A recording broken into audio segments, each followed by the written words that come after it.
Plastic ஒழிப்பு விழிப்புணர்வு ஊர்வலம். திருவண்ணாமலை மாவட்டம் வந்தவாசி அடுத்த பொன்னூர் அரசினர் மேல்நிலைப் பள்ளி மாணவர்கள் பங்கேற்ற நாட்டு நலப்பணி திட்ட முகாம் இளங்காடு கிராமத்தில் நடைபெற்று வருகிறது. இந்த முகாமில் நேற்று பிளாஸ்டிக் பைகள் ஒழிப்பு விழிப்புணர்வு ஊர்வலம் நடைபெற்றது.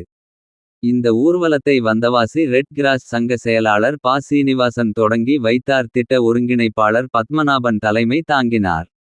பேரிடர் மேலாண்மை குழு உறுப்பினர் சி. கேசவ ராஜ், ரெட் கிராஸ் சங்க உறுப்பினர் கு.